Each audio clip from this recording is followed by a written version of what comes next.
we sent it back to the transcriber to make with a few corrections. That you know. Well, let's just roll it. One thing I don't think we've talked about specifically is the Lakewood Stewart strike in 36, the auto strike, and what Yeah. whatever involvement you had in that, what you knew Yeah. about before Local 34 got organized and so forth. Good. As a matter of fact, I just finished talking to Clarence Williams, who's with the auto workers, about something. Well, let's see if I can give you my recollections on the automobile thing. Of course, at that time, the leaders in the organizing the Chevrolet Fisher body was a man named Fred Piper, Right. who later became an international organizing official of it, and then was on the wrong side of politics and was sent to Siberia in Denver sometime later. Charlie Gilman was another one. Was a man named Tom West, who, while he never rose to any substantial leadership in terms of the International itself, he was a good rank and file leader and steward and so on in the plant here. Some of the other names escape me. What's the name of the man that's still alive, that's got the age on him? A.G. Cowan. No, not Cowan. Another. Starling? Who? Starling. Starling was came along later, as I remember. You may be right about Cowan. Is he the old? He's the one who took photographs, had photographs. Yeah. And there was another man too, the man who actually pushed the button that stopped the line. That's right. That's who I was trying I to think can't of. remember his name. All right. In any event,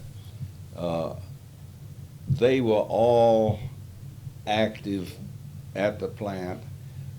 This coincided with the advent of the garment workers and the Hatters Union in terms of the activity that they had going on. We had a number of meetings that we held at the Lakewood School, which is a schoolhouse not too far away from them. I forget now when they first rented that hall that was across the street on McDonough, and I don't remember the name of the street that runs right in front of the plant, but it runs off of McDonough there, and of course right across the street is the Federal Pen. And I remember in one of the meetings that we had at the schoolhouse while we were organizing, that I made what I call my famous General Motor doesn't care talks. What was that? Well, what I did was I said, here you are working for General Motors Fisher Body Chevrolet on this side of the street, and you've got this great big plant, it's automated, and you work yourself to death. At that time, there were reports that the men who were working on the assembly line could not get a break in the 8 hours. And I've had grown men who were there who actually did their pass water in their breeches on the assembly line and in the rest of it in their breeches. Why? Because they couldn't get any relief to go. And my story was that across the street on the other side of the fence were people that Uncle Sam worried about whether they had a place to sleep and a roof over their head and food to eat and clothes to wear, and they didn't have to worry about the day's work. And the only real thing they didn't have was they couldn't walk out of the gate.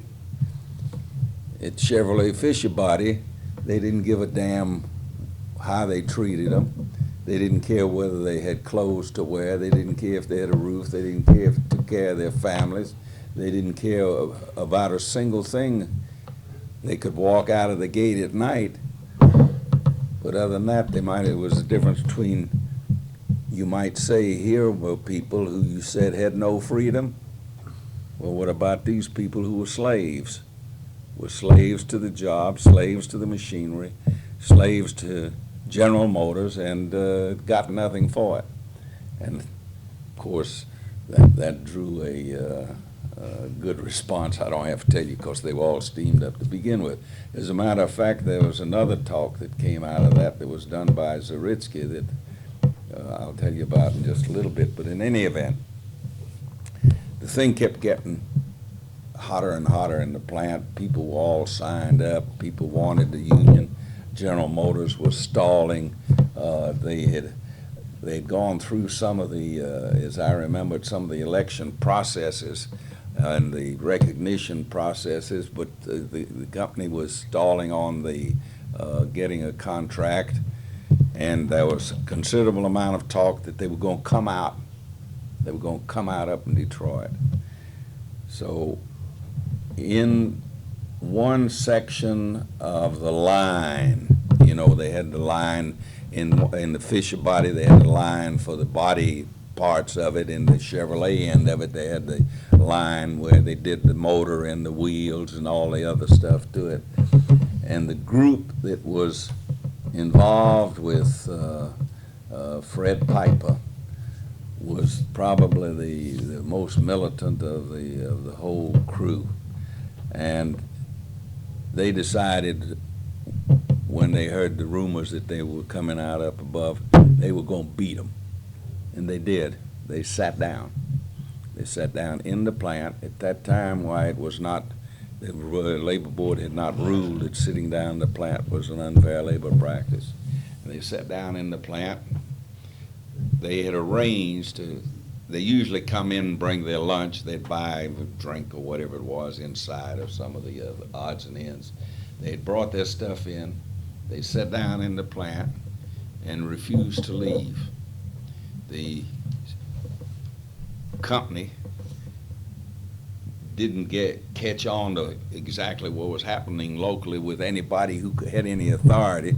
So my recollection was it was the first shift, which were the oldest of the men pretty much, because again, in those days, even though they didn't have real seniority, they would hire the newer people into the third shift unless they needed them badly for a particular job in one of the others. And then as they stayed there longer, while they moved forward on the other. It was first shift that just sat down. When the second shift came in, the way they usually do was the second shift had to come in. I forget now whether it was 30 minutes at that time. I believe it was 30. Later on it became, I think it was 15 minutes, because actually you were working that much additional time when you walked in, and if you took over the line and let the guy go ahead of you. And by the way, there were no women in there at all at that time. Not even in the upholstery department. No women. Not only no women, but the number of black was infinitesimal. And the blacks had the sweeping up jobs, the dirty jobs, I don't even think they let them oil the machinery in the plant or keep it the line and that stuff oiled or greased or anything else. It was all white. The scene is always the line. That's right. That's right. And it was designated, as I remember, then by what section of the line you were on, whether it was the front engine section or the wheel section or the transmission or whatever it was. And it was a big layout. It's a tremendous thing. It's clothed, by comparison, like with rayon mills, or they would in the same category, because they're just stretched away for blocks. That's why when I saw the other day where they had sold it to Mindus, the recycler or whatever the hell it is, I said, you know, this is real justice. The end of the Chevrolet Fisher body with all of its history winds up being recycled into junk and trash and everything else. I saw that. It's amazing. yeah. And Well, that was one of those plants where people came from miles around to work at, right? they came for 20, 30 miles and drove in. It wasn't just local people, right around the plant. Long distances. That was my first real experience with what I call real long distances. Later on, I found out, for example, in the Hatters Union, that they came all the way from Austell. I thought that was a long way. Some of these people came from much further. The Hatters plant, some of them came out of Mableton, I remember. And again, they were people who had worked or came out of families that were farm families, agricultural. Most of them had had no great experience in the industry. The closest we came to any experience like that was what we call the mechanics of the maintenance division. In that, we ran into their people who, for example, still going, yeah, like in the Millwrights Union, or for example, they had painting. In those days, they didn't all dip the cars all like they did. They did a certain amount of that, but then they also had painters, and they had, there was one group that everybody tried to get promoted to, and I remember them as being the Dong Men. Why was it the Dong Men? D-O-N-G? Yeah, D-O-N-G. They had like a piano tuner, a little hammer that used to knock the dents out of the bodies of the cars.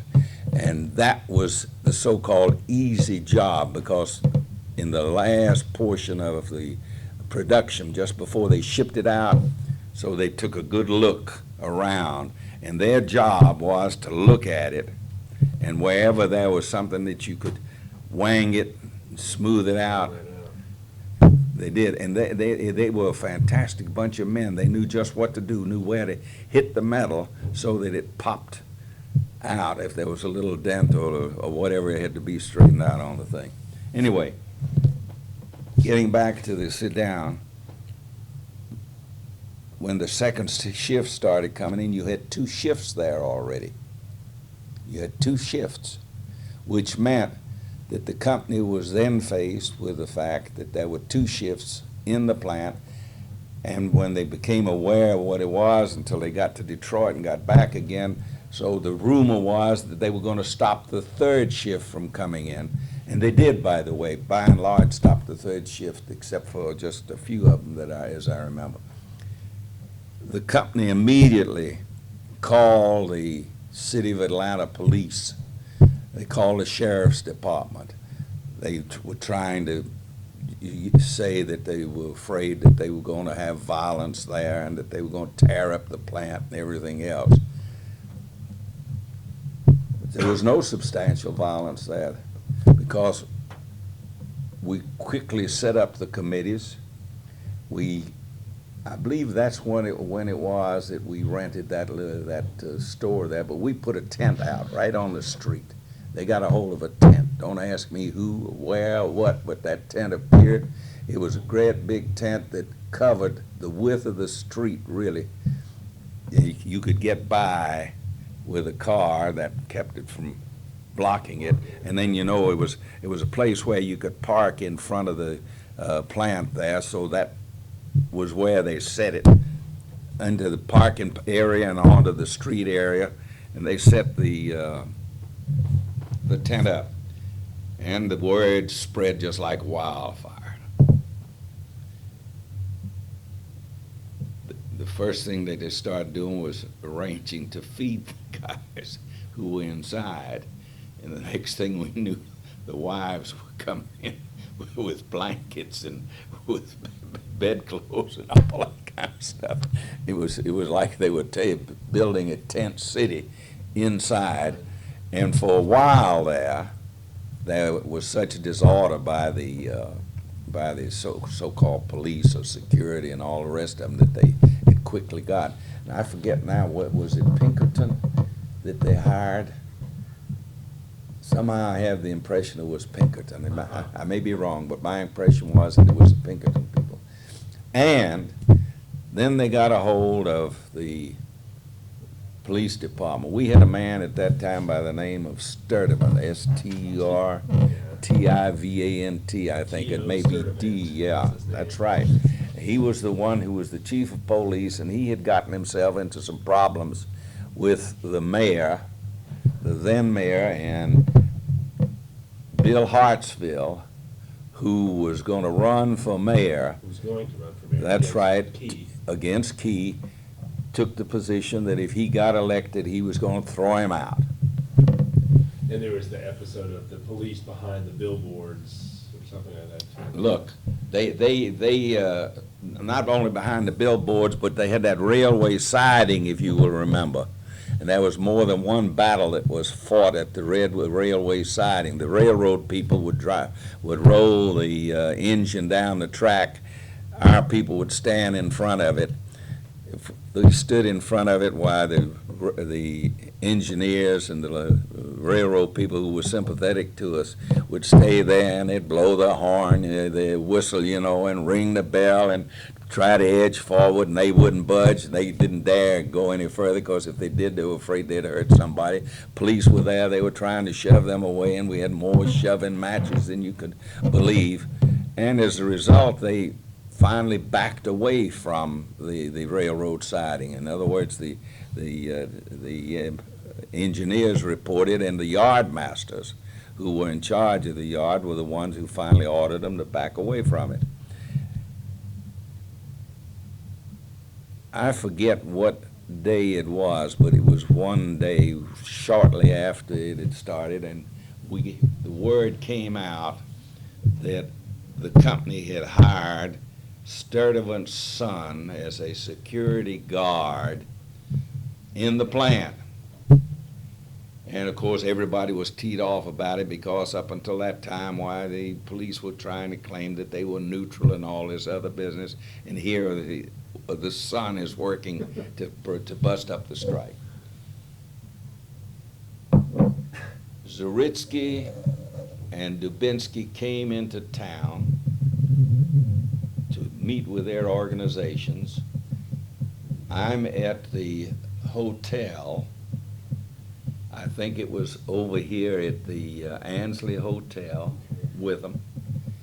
We get a call from out at the picket line that Sturdivant has just gone into the plant carrying supper for his son who's in the plant, and he's drunk. I remember he had a drinking problem. And I remember saying,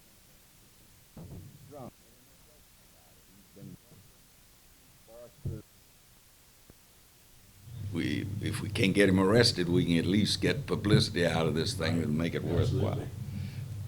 They did. Make a long story short, when he came out, there was a big stir. Our boys managed to slow him down coming out and got into big arguments with him. There was no question he had been drinking, and because otherwise, if he hadn't been drinking, he would have, when he came out and they tried to stop him, he would have asserted his authority, gone through the line, left, and forgot it. Instead, he stayed there. He argued with them. The newspapers were full of it. I remember seeing the photo. Newspapers were full of it.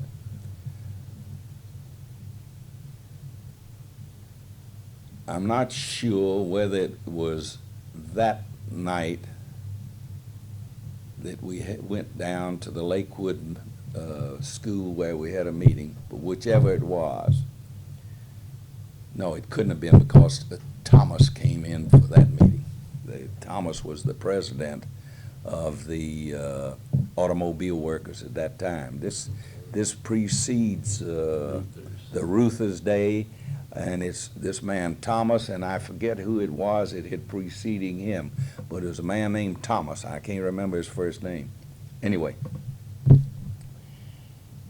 I get a call the next day from a lawyer, and he says, Mr. Hartsfield wants to talk to you. but he doesn't want to talk to you at his office. He does not want to talk to you at your office. He wants to meet you somewhere else. This is before he's mayor though, right? Before he's just mayor. running that fall, right? He's already said he's gonna run, he's gonna throw the gay out. I forget what time of the year it was that this sit-down took place. If I look back in my book, So anyway, you go into It- it- Hartsfield. anyway. So I said, okay, I'll see him, I'll talk with him. We meet. When we meet, he says, look, he says, I can become mayor on this incident. I don't want you people, though, to press, because the newspaper said that we were going to press charges against him. I don't want him tried and the sentence given, everything else. I want to be the one that does it.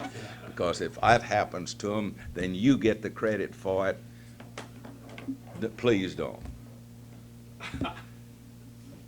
I'm there, and I forget who it was in the committee. I'm sure it was Fred Piper. I don't think Starling was in there. I think Charlie was there.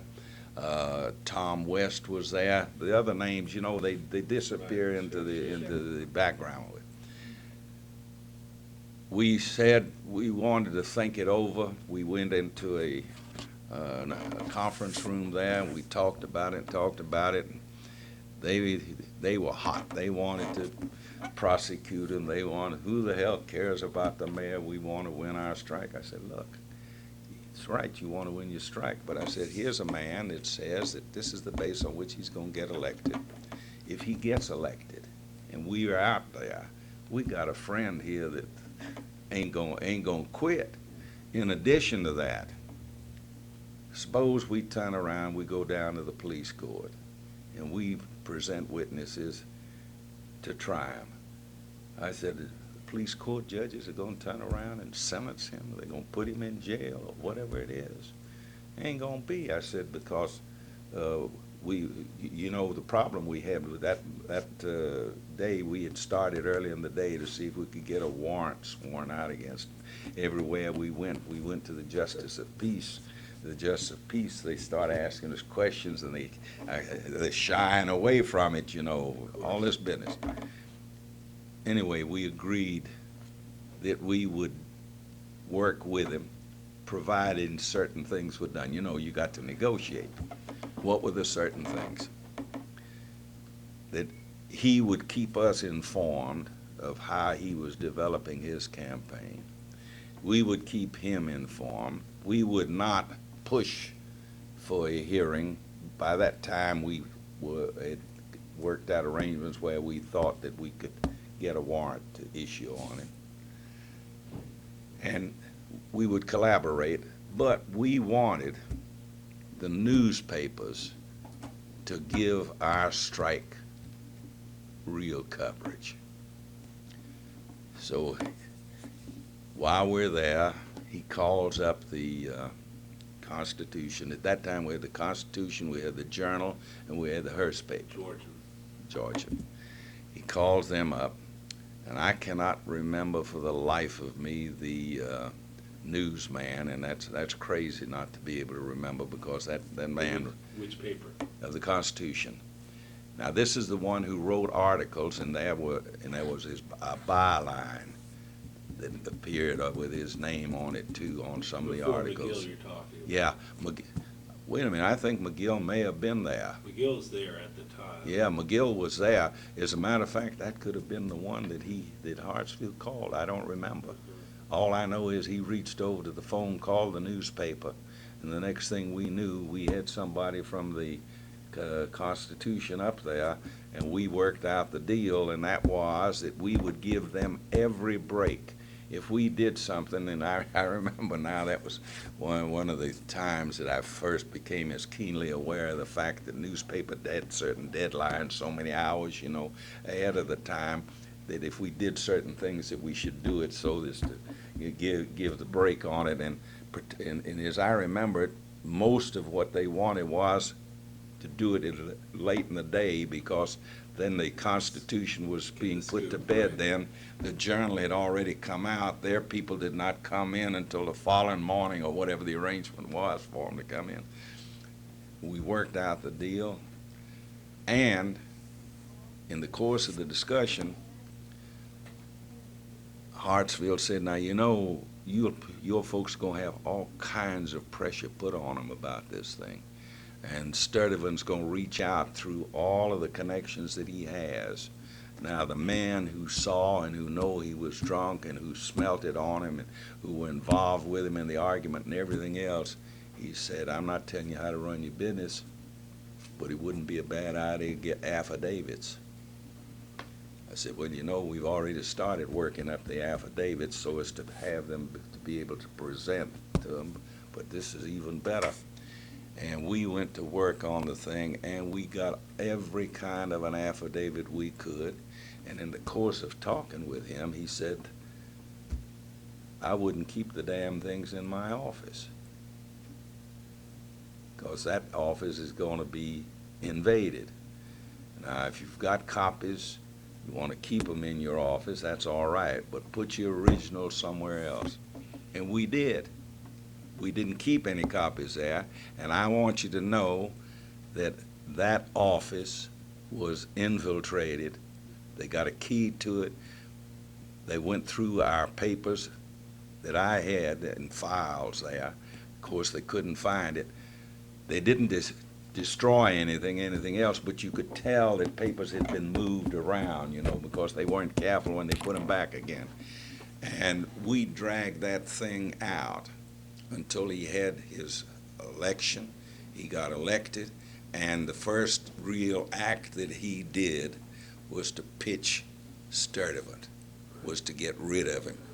Not only that, but if I remember correctly, there was a stir there for a while about his son still staying on or being let out, and you know, stay, go, whatever it was. My recollection was that he stopped coming to report to the job, to act as a guard there, because the pressure got that heavy. During that period of time, any number of people who were friendly to Sturtevant would either come by to see me or call me up or try to talk with me.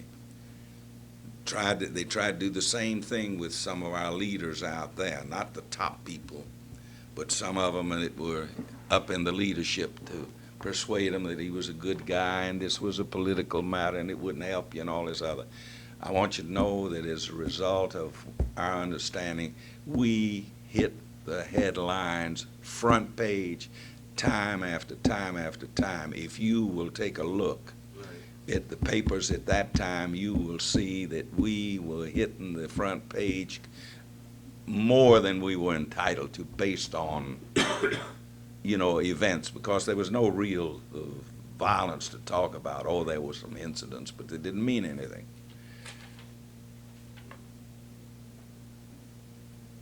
While that's going on, Zaritsky and Dubinsky come in again. I'm not sure whether or not on that occasion it was that Dubinsky was chartering that local 122, or whether it was something that we had going on with 122 and it had already been chartered or not.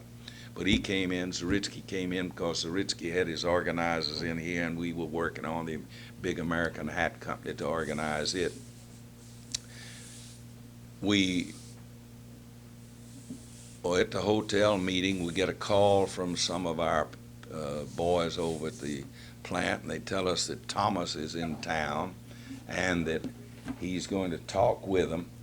And now, by this time, they've been out for a while. The pinch is beginning to be felt. They've got their, their emergency committee, and they've been raising money for rent for people who are getting ready to be thrown out.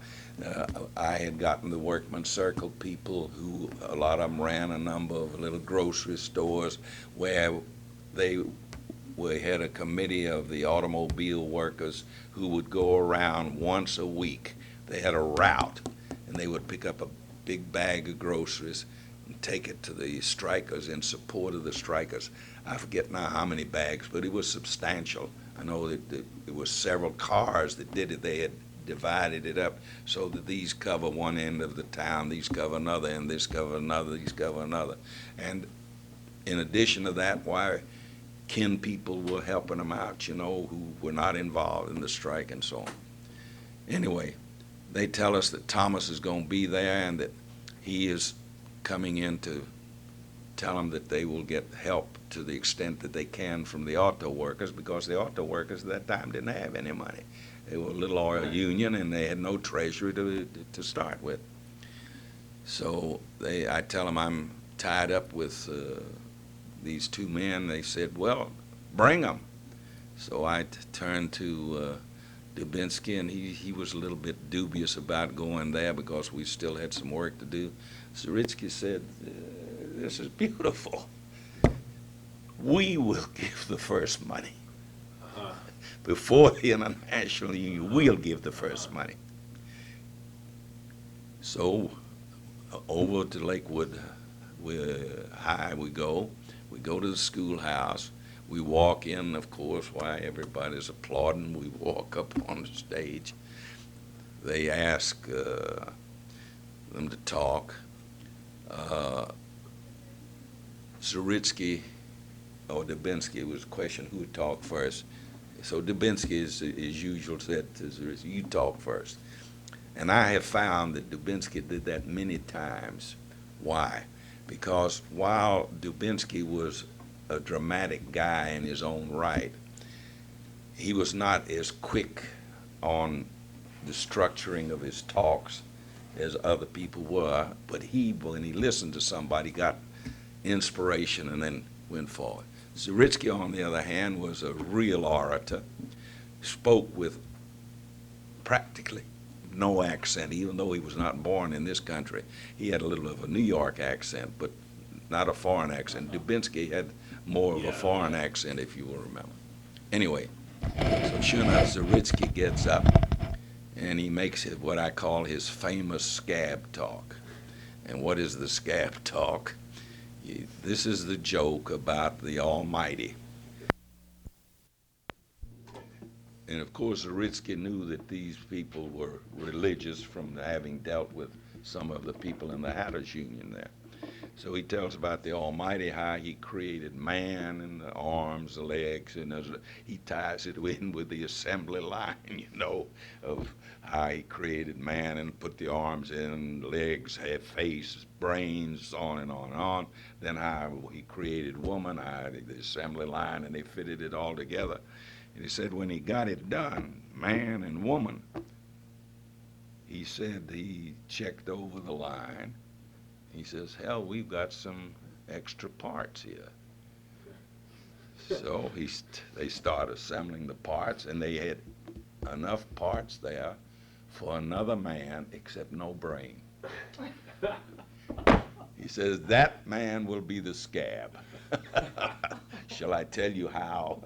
The reception he got, he tore the house down. And after that, they started yelling at me, you ain't got no brains, you know. If anybody tried to cross it, it'd be like, ain't got no brains, although very few people tried to cross that picket line. And he then, and my recollection of it was, I don't know whether he said $100 or $250, because his union was not a big union, had no great amount of money. And when he said that he was giving it, and that we, he says, the garment workers, the people who work with our hands, who are immigrants in this country, and so on and so on and so on, we will be the first ones to show you the solidarity of the trade union movement, how we help each other out, and what it means to be union people. And he says, I want you to know that when I give you whatever that amount was, either $100 or $250, that means that I know that President Dubinsky has got to give at least twice that much because he's that much bigger than I am. Then, of course, Dubinsky came along. He talked to him. He told him about some of the strikes that they had had and how women had participated in it, and they had a good number of women workers, and that to rely on the women being the ones who also would help bring the food and stand by them and so on and so on and so on. And then he said, and as far as helping you out, yes. And he says, it always is that way if I let Max Zaritsky go first, that it's going to cost me more, you know. The byplay between them. And sure enough, he gave them a donation. And then by that time, they were ready to listen to Thomas. And when Thomas got on the stage, well, of course, he was not an orator like these guys. Right. These guys put him to shame, really, because they were real orators of the trade union movement. And he was one of those quieter people who didn't, while he could talk with them and could talk their language, Right. he just doesn't fit in what I call the orator class. Right. And he talked with them, and they got good response, and he told them about things that were happening in Detroit and what they were trying to do and everything else. I forget how long it was, but it was a substantial amount of time that that picket line was there. Couple months, isn't it? Oh yes, it ran a good bit of time, and then finally the arrangements were made, not here really, but up in Detroit, because we had committees going up there. And yeah, that was my first experience of in working with trade unions, of feeling a little bit left out, because up until that time I was right there in the center of, if there were negotiations by the hatters or negotiations by the garment workers or whatever union, it was on the local scene. It was with a committee of the local people there, the boss sitting across the table with his lawyer and maybe one or two other of his people there. But you felt part of it. You either made progress, you didn't make progress, you reported back to your folks. Like this, we had to long distance it, and the long distance at that days were lots different than they are, and the few people that would go up there from here to be available, they didn't sit in either, as I remembered. My recollection was that they had this great big committee that was primarily out of the Detroit plants, and then they had I call them a secondary bargaining committee that would be sitting and waiting. And then they'd come out of the meetings, they'd talk and discuss it, and if there was a particular problem in that plant, why they would discuss what it was. That's where I got introduced to this so-called local stuff, where they were settling on the big scale. And then if there were any local problems, then they shoved it back on the local committee, and they had to sweat it out there, because they already had been told, well, we've got an agreement on the major stuff, now you settle your stuff out. And a lot of times the company would be adamant on the settling of it out. But they finally did it. While that was going on, though, we started setting up machinery of how we would run the union. I remember we set up a class in the history of the trade union movement that I talked to them on. We set up a class of how you handle union grievances that I talked with them on, the stewards prior classes that we set up. And we ran that for the first, not just during the strike, but first 1, 2, 3 years, time and again and time and again. I remember that I used to have all kinds of problems with the wife at that time, because it took so much time in the evenings, and then you've got 3 shifts there. So you would do the first shift and the third shift in the evening, and then at some stage of the game I'd have to arrange to meet with the second shift or one of the other shifts, so that they could listen in on it or become familiar with it too. We didn't have any agreement about them getting off because of it. Only thing was, I was fortunate that I did not live far away from the plant. So the plant was on McDonough, and at that time I lived on Atlanta Avenue, close to Grant Park, which was the most a couple of miles, if that much, from the plant. Capitol Avenue and That's right. I was 2 blocks from Grant Park. I was between Hill Street and Grant Street, Okay. which is right close there to the park. Uh, when we had been on the sit down for a few days, maybe a day, 2 days, 3 days, I forget, the time runs together. Then we heard that Detroit sat down. When Detroit sat down, that meant that the whole chain would go down. And sure enough, after Detroit, White kept running. And the real, what I call bloody battle, was really up there, with all River truth. Rouge, Flint. Yeah, with all truth. What was the guy's name who was an international VP who got beat up he was in the group with Walter Ruth and some others, and was it Leonard? No, I can't remember his name, but he was a great big man, and I got to know him afterwards because he had come down here after the strike, I think, had gotten settled. He came down to make a meeting here. He was a tremendous guy, and I remember looking at him and saying to myself, they must have really had the right kind of characters to jump on him if they were jumping on this one. If I had several in the union committee who would be handbilling or who would be trying to talk to people as they went in, I wouldn't pick that guy out because he's a tremendous in terms of size.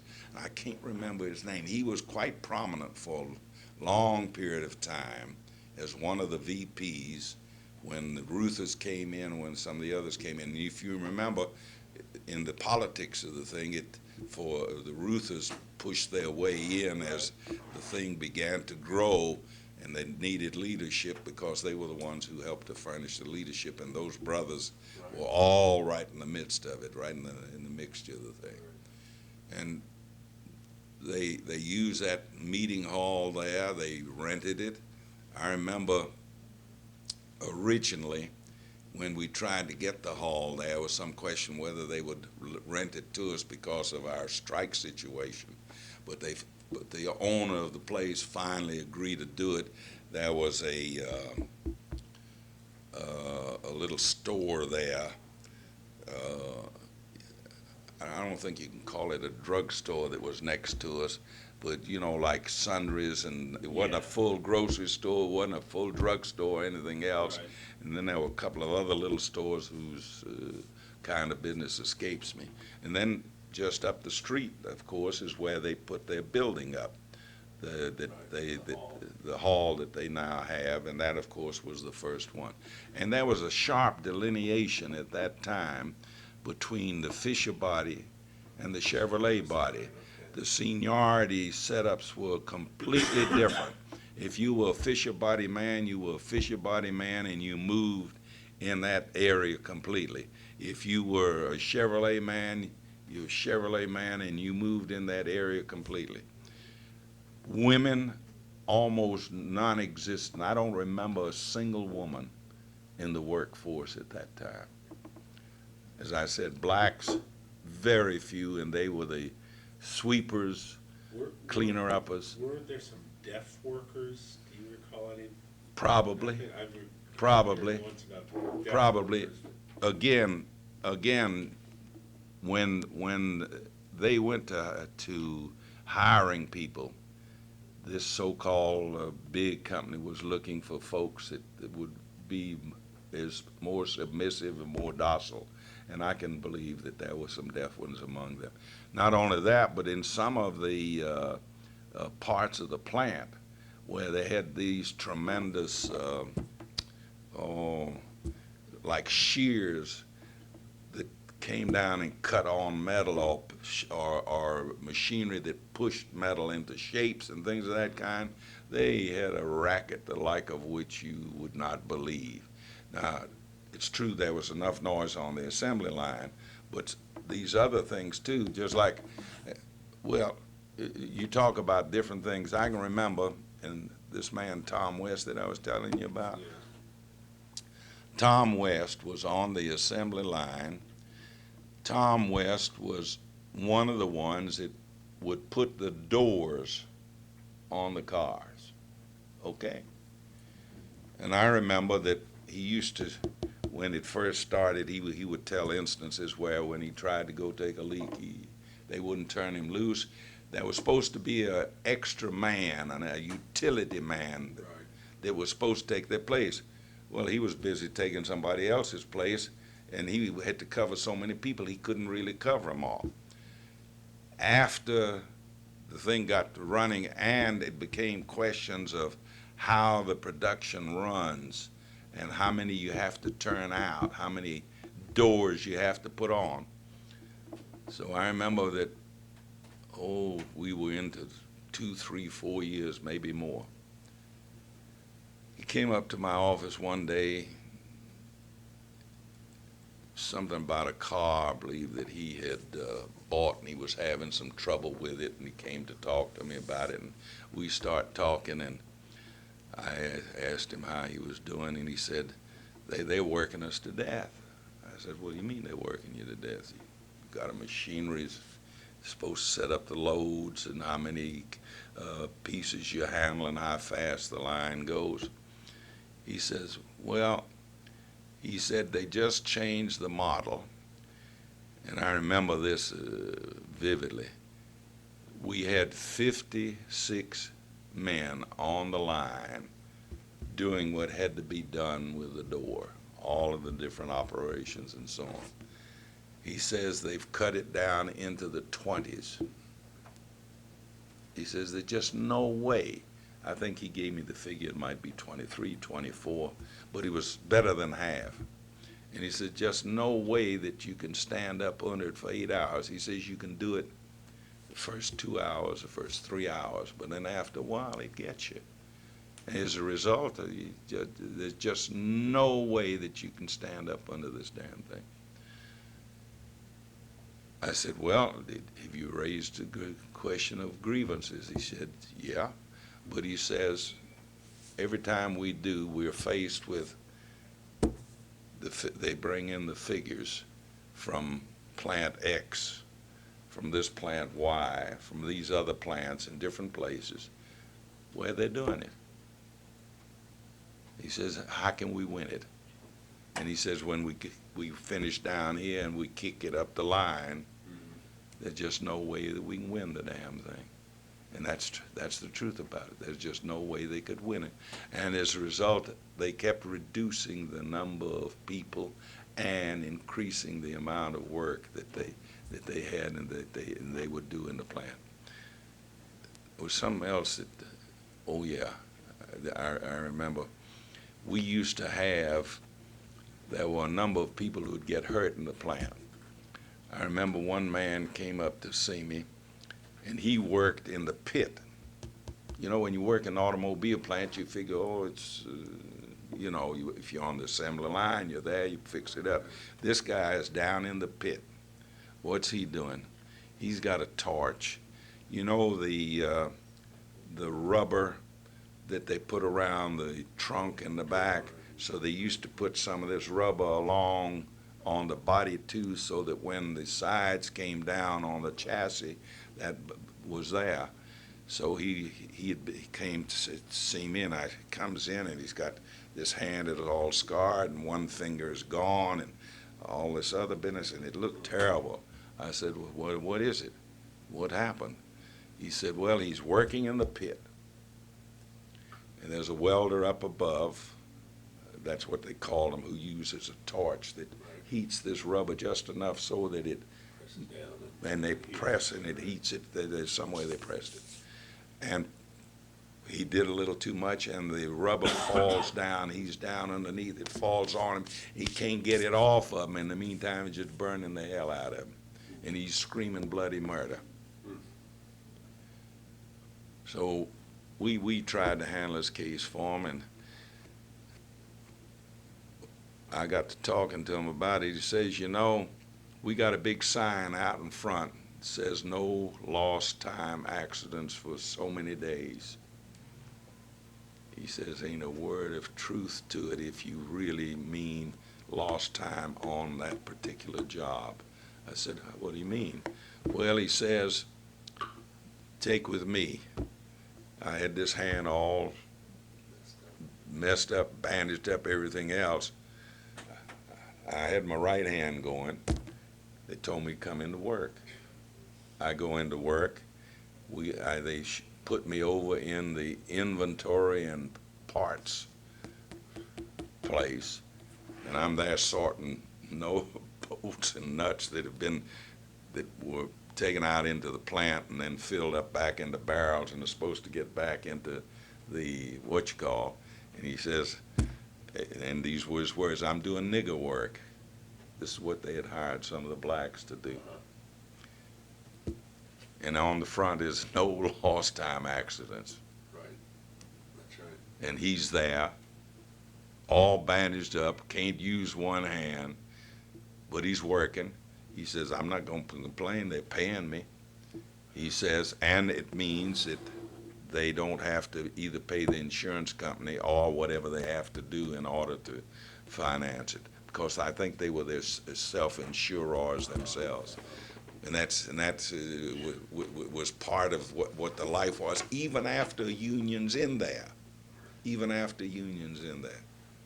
Isn't it true that some of the members of Local 34 then became leaders in organizing other plants around town, not only the auto plants, yeah. but shoe factory or Look. steel or packing house? Not only the automobile workers, we had at that time the same sort of spirit that was spread later on when the civil rights movement we had in the organized trade union movement. If your plant got organized and you had a brother, aunt, uncle, sister, friend, whoever it was, who worked somewhere and wasn't organized, they propagandized, and they were missionaries. That's where I got my missionary speech, as I call it, about being a missionary. And when you talk to somebody else, let them know how proud you are of the fact that you belong to a union, just like you were proud of the fact you believe in God. And that what the union's done for you and all the good things, what God's done for you. And that's my missionary talk, and I've said it time and time and time again. And that's what they were doing, and that's how it spread. That's the reason why when the CIO was first being formed, that it did as well as it did, because people believed in it. It was a philosophy rather than a jackpot union affair, as I call it, where you put your dues in, pull the handle, and you expect a jackpot to fall. People believed in it as a matter of philosophy, as a matter of life. As the garment workers used to say, it's a way of life. That's the reason why so many others got organized. You talk about that, the automobile plant, when the sweep came through them, textiles was always a mess and was always tough because it was in so many small towns. But then it spread to the Simmons Bed Spring Company over on whatever the street was. Alexander? No, back over here off of Decatur Street and across the railroad track. That's where the Simmons people were. Okay. On Hunter Street or something like that. It's not Hunter, it's another street that runs there, close to the Oakland Cemetery. Oh, okay, back over there, I know where you're talking about. And that's where people who had kinfolks who worked there, so they said, well, hell, we belong to automobile workers. Let's get an organizer in there. Who will organize them? Steel workers. I remember we got a hold of Beto over in Birmingham, Noel Beto, and what was the other guy that was over there? Not Mitch of the coal workers, but another guy over there. Dalrymple was rubber workers. No, that's rubber later. But that's how so they turned around. They didn't have any organizers, so what'd they do? They said, well, there's an automobile worker who wants to try his hand to organize. You're a part-time organizer. Okay. Or you're a volunteer organizer. We had more volunteer organizers cards that we used to distribute. We used to give them out at the meetings. Volunteer organizer, they'd be signed by the international president, and you put your name on, and you read it, it says this will certify that Joe Jacobs is a volunteer organizer for the automobile workers, and please extend all due courtesies or some such language there. And man puts it in his pocket. That's a big deal. He's off to the races. And that's what we had, one after another, of all the different plants that got organized. That's how they did it. I remember when they did the Simmons Spring Bed Company. It's the Schwab factory, right? Yeah, Family. that's right. Yeah. So, and then they had a mattress factory back off on Jones Avenue somewhere. The next thing we knew, they were trying to organize that one over there, and the Atlantic Steel Company fell into it around that time. But people were looking for organization. Same way in the garment workers. They organized one plant. That was the Saul Klinberg plant, which was the big one. Next thing we know, all these little plants in what we call the Vulture's Nest, which was in that general neighborhood with 20, 30, 40 people. They want organization too. They're signing up cards. It was a real drive. It was a revolution on the economic field, where in the 60s it was a revolution in the civil rights field, with the same kind of motivation, with the same kind of spirit, where they respected each other, where they did not cross one another's picket lines. They respected the other one's picket lines.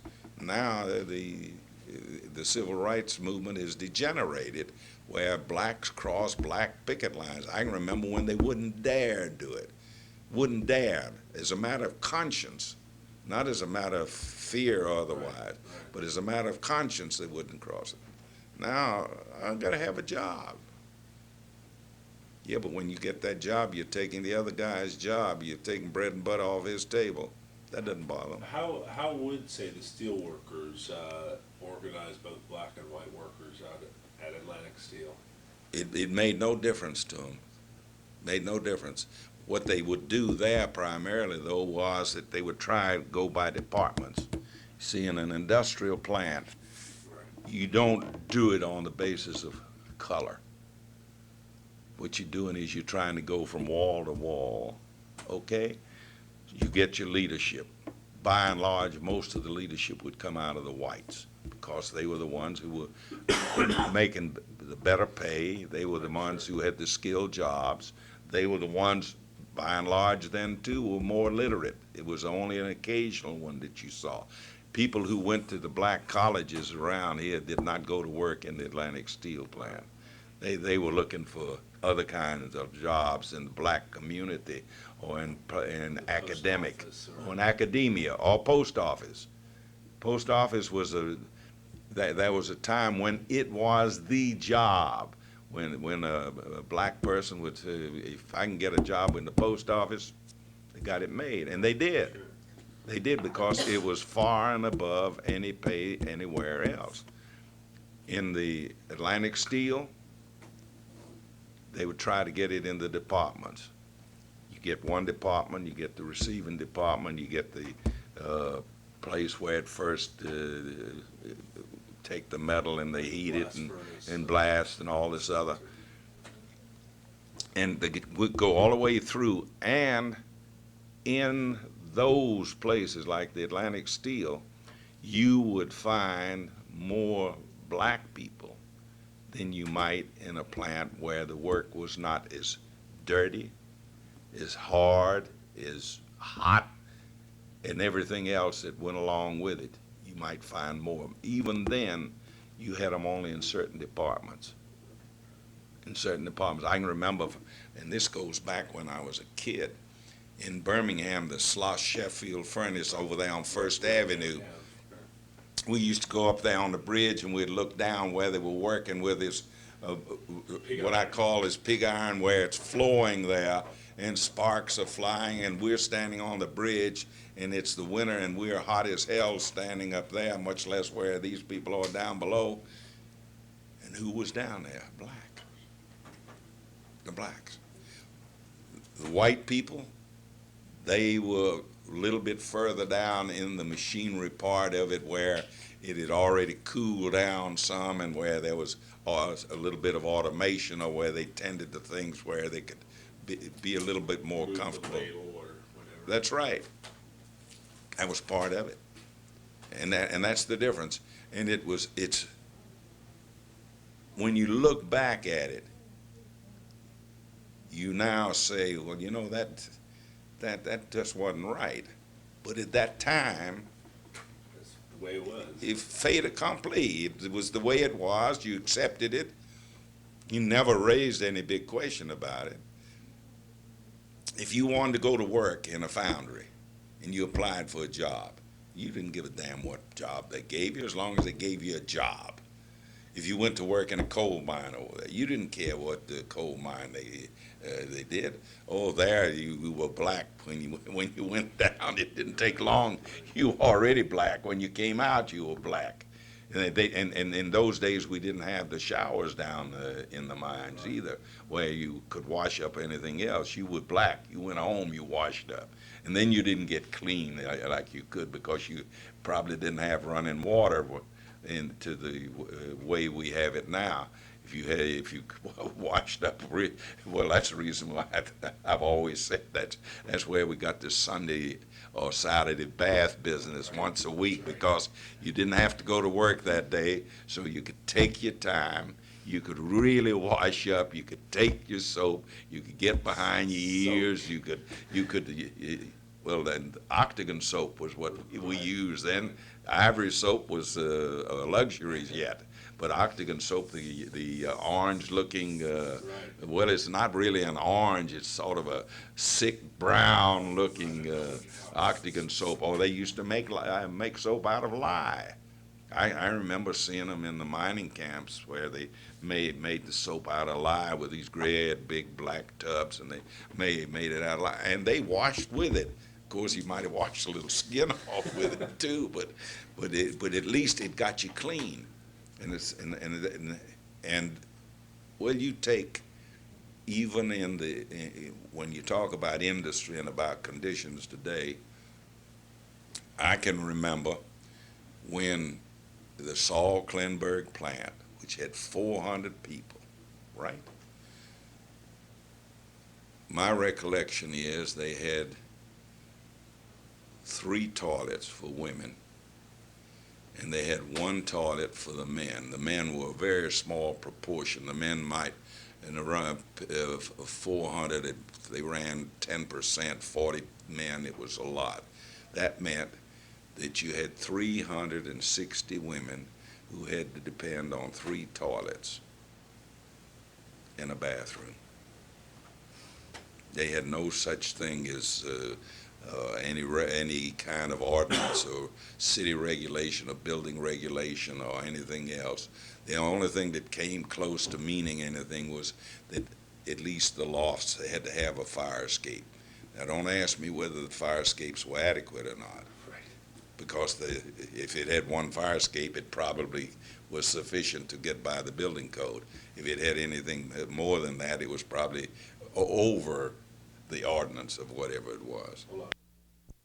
Take it off us where the world was going to take care of the people and make sure that they lived a decent life in an industrial society.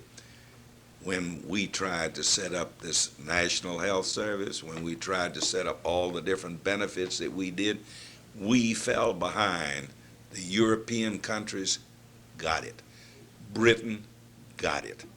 Australia even is ahead of us in what they were able to obtain. And when they started it, they moved in all the directions. They moved in the direction of Social Security, moved in the direction of health care, and moved in the direction of housing. I saw these planned towns there in Sweden, in Denmark. Yes? Let's move to, you mentioned the Workman's Circle support during the auto thing. I wanted to get to Workman's Circle support of other labor activities. In the past, you've mentioned support for the 34 textile workers and so Yeah, forth. and for the transit workers. In the 49. Yeah. But in the past, off tape, you've told me about the store owners along Well, Memorial Drive and. all right, let's see if I can give you part of a picture. The Workman's Circle people who came to this town, well, it's a Jewish fraternal order. They primarily were immigrants from, by and large, Eastern Europe, Poland, Russia, Romania, you name it. An occasional one came from somewhere else. For example, there was a man by the name of Barney Finestone. He was one of the ones that we honored at one of our meetings there at the age of 95. He originated in Poland. His folks migrated to London. He lived in London. He worked there in they don't call it a tailor shop. They called it something else. I forget now what he used to call it. It wasn't Bushelman either, but it was some word instead of tailor. He worked there, came to New York, worked in one of the garment factories there, belonged to the Lady Garment Workers Union for a period of time, migrated to Atlanta. I really don't know what caused him to migrate to Atlanta. And when he got down here, could not find work. So what do? Got to make a living. Those of us who were in the Workman's Circle, and this goes back before my time, because they originated the Atlanta branch in, I think it must have been something like 1907 or 1908. And what they would do would be they would go into this old CNS building where there was a little loan company called a Hartsfield Company too, by the way. And they would make a small, what they call a small loan, where you had to pay back by the week. And they'd borrow $500. They'd look around and they'd find some little corner grocery store in some poor white or poor black neighborhood. If you had just come over and couldn't speak English very well, that's where you learned your English. If you were like Finestone and could speak English, then you were in good shape already and you learned how to be a grocer. Most of them had never had a knife in their hand to cut meat, and being a grocer then you had to have meat too. You didn't have to have fancy meat though, because poor people did not eat fancy food then.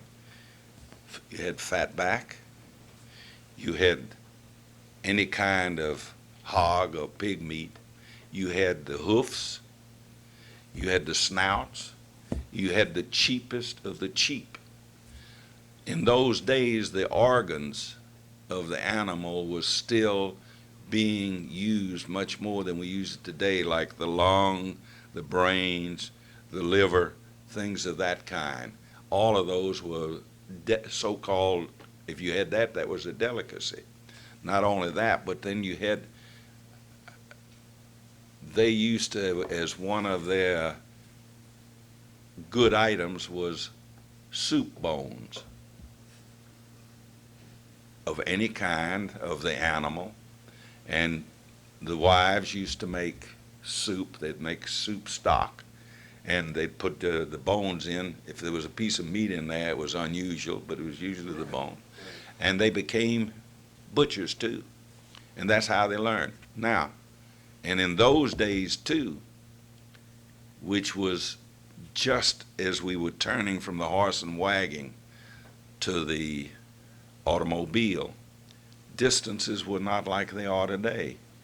I can remember when I came to Atlanta in the latter 20s, and the first place we lived was over in Grove Park right near West Fulton High School off of Evelyn Drive off of Bankhead Highway.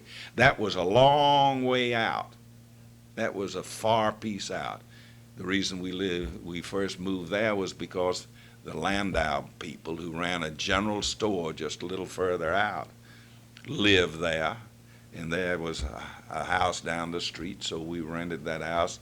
We lived there, and the next place we moved was down on Atlanta Avenue, which was near the park. Only, if I remember correctly, my father moved about 4 or 5 blocks from the park, and then I was getting married at the time, and I moved in one of the apartments at $25 a month, Right. 2 blocks away from the park. Now, right there on Almond Street in the corner of Hill was Joe Silver. Joe Silver ran a little grocery store. If Joe Silver had stayed in Europe, he probably would be a Hassid, Hassid, or a learned person, because he was one of those quiet, never raised his voice, loved to read, knew the Torah, the Bible, the stories, the legends, and everything else that ran along with it. But he came out of that end of the world because he was a revolutionary, just like a lot of them were.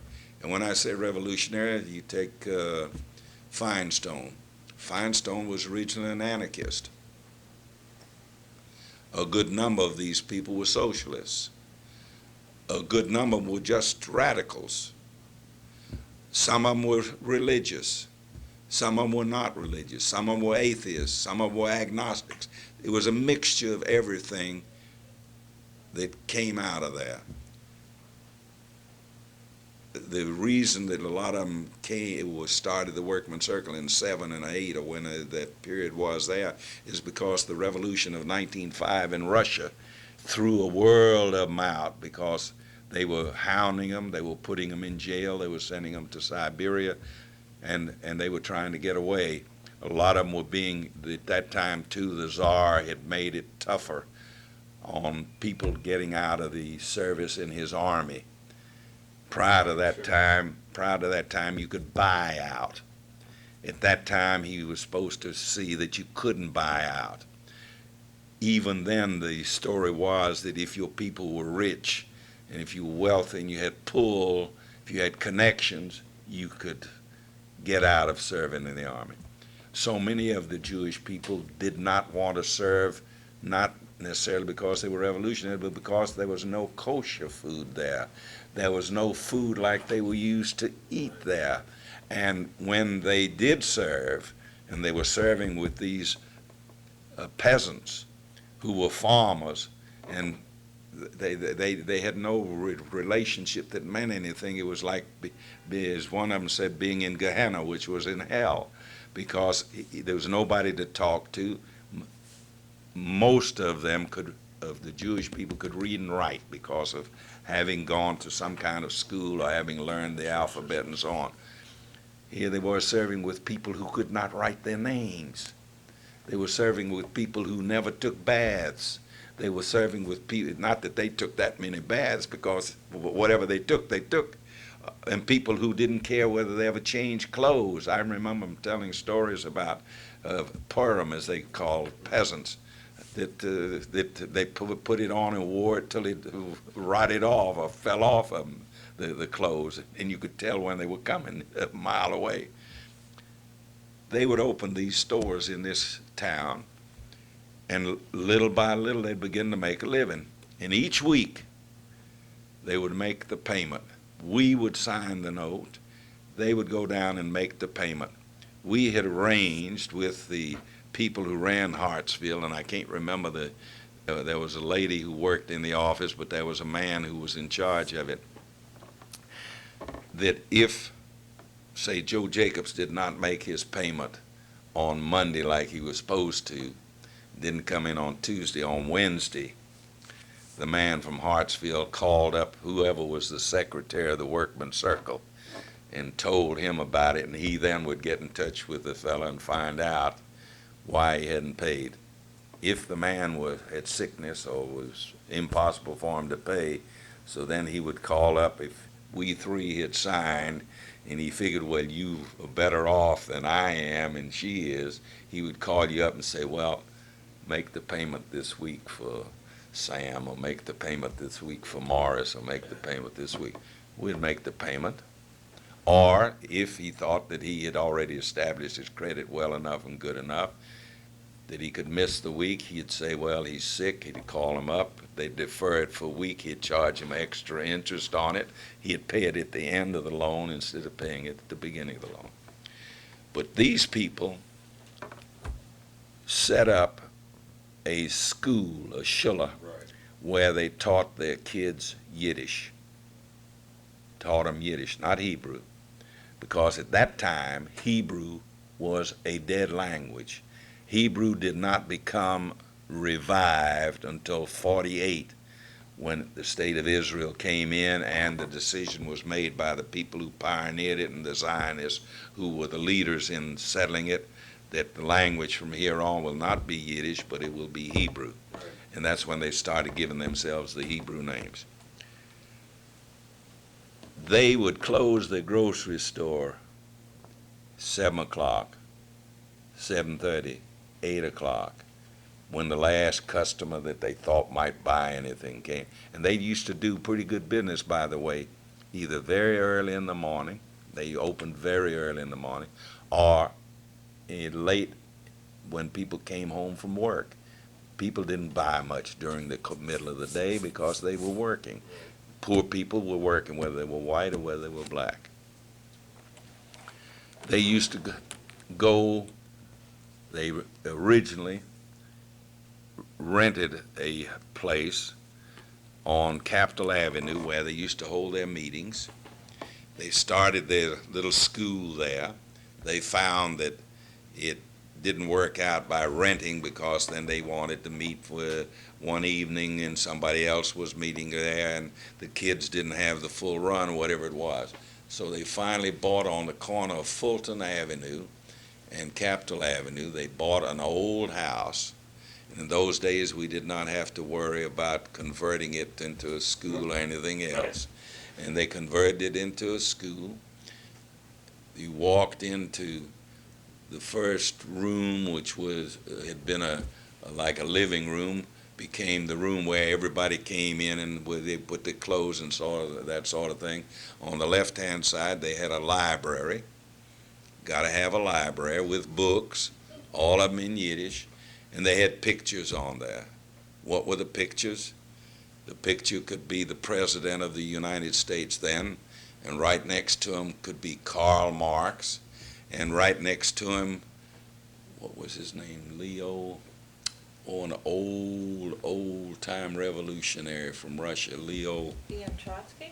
No, this is before Trotsky's day. This is, Trotsky didn't come along till 1718, and Lenin didn't come along till the rest, but Marx was on there, and there was, he was one of the ones who was a leader of the Jewish Revolutionary Socialist Party in Europe, called the Bund, B-U-N-D, which still exists, by the way. And I still get their magazine here in Yiddish. I got some in my office there. And along with that would be a picture of the first convention that they had in New York, or a picture of some family that had just come and had just joined. They would have the picture up there. And then there would be the school room, and they built a stage for dramas, for presentations, for plays. We gave plays in Yiddish over there, starting with a Dybbuk, D-Y-B-B-U-K, which is a mystical legend that has been played by some of the most famous of the actors of all countries and translated into. They set up a choir, sang Yiddish songs. They had a PTA, which was called a Schulverwaltung. Schulverwaltung means the school board that ran the school. They hired a Jewish teacher who taught the kids. The kids went to school every afternoon, not just Sundays like they do now, and they expect them to learn Yiddish or Hebrew or whatever it is. But they went every afternoon. Eventually, they got a bus. The bus looks like, well, it was square. It looks like not a big motor van, but it looks like one of those little minivans that they have. Only it could seat probably 30, 40 kids, and they had seats in there like the streetcar seats. The first one had pneumatic tires. As a matter of fact, I found a picture of it, which I gave to the Jewish Center in their historical place there the other day. These pneumatic tires, you know, do not have tubes in them, but they have holes through there, and it's just the rubber, and the holes that were between the rubber and the wheel are supposed to have some give on the thing. They had a black driver who knew many words of Yiddish, who picked up the kids. He rode around and picked them up, and if they were not ready, he would run inside and help finish getting them dressed to get them on the truck. And if they didn't want to come, he would get out of the bus and go over to them and say, "You ought to come. How do you think you're going to learn Yiddish? You want to be ignorant all your life?" I've heard him say these things so many times, and he was the persuader, as we called it. But he was a persuader, not with a gun, but by logic. And he would pick them up, take them to the school. While they were in there learning, he would fuss around, you know, allegedly cleaning it up, whatever it was, although most of the school for vaulting used to help clean the thing up. And then the kids would leave in order to get home for late supper. After school, but for late supper. The parents would eat supper and then go to the workman's circle. On Monday night, they had an executive board meeting. On Tuesday night, they had the drama group meeting. On Wednesday night, they had the chorus meeting. On Thursday night, they had another. Every night in the week, including Friday night and Sunday, if you went there any time from noon on until supper time, they were either there with some kind of a meeting, or they had brought a basket with food, and they were spending their time there. That was afternoon, though. Where were they at until noon? In the grocery store. Right. You were not supposed to open the store on Sunday, but everybody was open on Sunday from dawn until noon. And at noon, they knew that the store would be closed. The police knew it. Everybody knew it. It was one of those, just like you were, they kept the movies closed on Sunday. Well, they kept them closed. But the grocery stores, they didn't. Why? Because it's a necessity. Right. People couldn't come on Saturday. They couldn't come the rest of the week. Every time we had a strike, they could always count on the workman's circle because we had a relationship with the trade union movement. As a matter of fact, some few of them belonged to them. There was a man, well, he probably was among the last ones who belonged to the workman's circle, a man named Schafferman, Schafferman. He was a painter. He was a painter, he was a steward, he was an officer, he was active, he was a member of the workman's circle.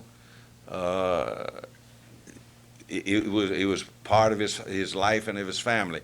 One of his sons now is a dentist in Birmingham, and peculiarly he believes in, instead of anesthetic, hypnosis. Yikes. That's a new gimmick. I didn't think I And knew yet. but this is Schafferman. There was a man named Price. Price was the business agent for many years of the motion picture operators. You know, we had motion picture operators, we had stage hands, and we had the costume people, and there was one other. They had four. They split up into four different locals, you know. Right. That gave them 4 delegates to the convention and all this other business. He was active in the workman's circle. Price lived to be in his 80s. He had been the business agent around here for so many years that nobody could remember when he first started. Hell of a good guy. One of the few who were, like Schafferman was not active in the Central Labor Union. Price was. He not only was active in his union, he was active in the Central Labor Union. This is how they were intertwined, so that when they did have a strike or did have a problem, they came to the workman's circle, because here's a kindred group, some of whom belong in a couple of the garment plants. We had cutters who belonged to the Lady Garment Workers Union. In the Hatters Union, there was a blocker who came from New York. Oh, his name started with a K, and it escapes me now. And he was active both in the Hatters Union. This was after it had gotten organized. This was already into the 30s when he first came down. But he was a member of the Workman's Circle and was active in it. You've told me something about the people in the Memorial Drive Boulevard area during 34. All right, in there was a man named Senker, C-E-N-K-E-R. His son became a lawyer here, Louis Senker. Louis Senker was a member of the Workman's Circle. His father was a member of the Workman's Circle. When Louis started practicing law, Louis came along, he must have been 20 or 30 years younger than I was. When he came along, he started to practice law. He got in with this, it's a big law firm over here in the Smith, Cohen, Smith, Ringel, so on, the big outfit. And he got to doing real estate law. How did he get into real estate law? Because his people used to buy an occasional old, dilapidated, torn down place somewhere off of Memorial Drive or in that end of the world down there. And they'd fix it up and then rent it, and he used to handle it for them. And he also conceived the idea of working with some of our he tried to get Abercrombie of the Laundry Workers Union to develop one of these big complexes with apartments for his people under a section of the law that permitted the unions to get involved in low-cost housing and things of that kind. He was involved in one of the funds that I represented, a pension fund, and making a loan to one of these projects that was black, low-cost housing. He was the one who worked with Dr. Jim Kaufman, who is a wheel in the Democratic Party here, who did the first large, from the ground up, development for black, low-cost apartment houses, who wrote a book, he was in the Army, wrote a book about barbed wire barricade or something of his experiences in the Army and so on. And he was a good liberal. In that area, in the Fulton County, Cabbagetown area, there was Senker there, okay? Then there was a Saperstein family, S-A-P-E-R-S-T-E-I-N, who, by the way, one of the Sapersteins married one of the Senkers, and that consolidated the family. And then one of the Sapersteins married a Mazer, who was another member of the Workman's Circle, and this Mazer originally ran a grocery store just off of Washington Street. there was a Merlin family of 7 brothers that ran all the way from one who was an agnostic to one who was so religious that actually I think his wife had to run the business, and they ran a kosher restaurant on Capitol Avenue right next to the Jewish Progressive Club. They also, in that same restaurant, and part of it, sold all of the religious materials, the Old Testament in Hebrew, the prayer shawls, the yarmulkes, the tefillin, you name it, the little finger that they track the reading with the Torah. They were the ones that sold it. It was kosher. They also ran a kosher meat market all together in this one little place there. The Sapersteins ran a grocery store. It was off of Wiley Street. They were there for many, many years. There was a Glustrom family also in that general neighborhood. You see, at that time, we did not have what I call these supermarkets. You had a corner here. That was a grocery store. Here's the other corner, another grocery store.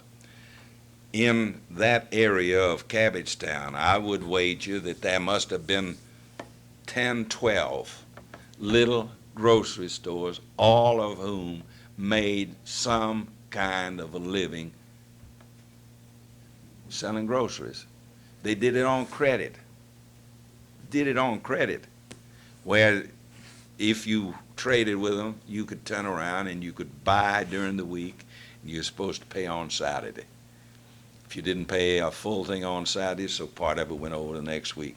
I can remember that the trend was, and this was in the Depression days, and here I am trying to practice law, and here these poor devils haven't got jobs or losing jobs, and they can't pay their bills. So what happens? You run a grocery store, so they run up a bill with you, $20, $30, whatever it is. So you short pay. You only worked 4 days instead of 6 days. So you leave a balance over. The following week you can't catch it up, so it keeps running, and little by little it grows bigger and bigger and bigger. And I remember so many of them used to complain to me. I took care of them when they couldn't get any food anywhere else. They ran up a bill of $30 or $40, and all of a sudden I don't see them anymore. They go somewhere else where they're paying for cash, and they leave the balance with me, and they gradually build up with the other grocer until they get in trouble with him. Bingo, they leave him and go to somebody else. There was a man named Bass. Why do I remember Bass? Bass, when I first saw him, was gray-haired at the time, but he had a very pink face. He was another one of those who came to this country by way of England, spoke good English. This man Finestone that I told you about, one of the best read men that you would believe in English, Yiddish, Hebrew, Russian. His son, Harry Finestone, went to Emory University, got his doctorate on Willa Cather, taught English on the West Coast, just retired not too long ago, had been the dean of men, had been the dean of curriculum, and had written a number of books on tracts and so on. Had 2 sisters. One sister married a teacher of the Workmen's Circle School. Another sister migrated to New York, married the man who at that time was the president of the National Order of the Workmen's Circle. She learned to be a typist on a Yiddish typewriter and was a typist there. But this man Bass that I tell you about stands out in my mind because he was not only active, but he was doing something besides running a grocery store that nobody that I had any experience with, and particularly Jewish people, ever did. He raised rabbits. Okay. He raised rabbits for two reasons: for meat, to sell in the grocery store, and to show. He was probably as avid a rabbit breeder, fancier as anybody you've ever run into. I'm looking at the time because we got to bring a halt sooner or later. Okay. When we used to pick up groceries, his contribution most of the time was rabbits. Right. Well, it's, Rabbits. And this was meat. that's right. This was meat. And what he would do would be that one, he could either give them to us with the skin on it, or he would skin them and give us just the meat and keep the skins. And if you remember, I don't know if you remember or not, but in the old days, when you went by meat markets in the fall, they had rabbits hanging outside, and you could buy your rabbit. All you do was pick him out and you'd buy him.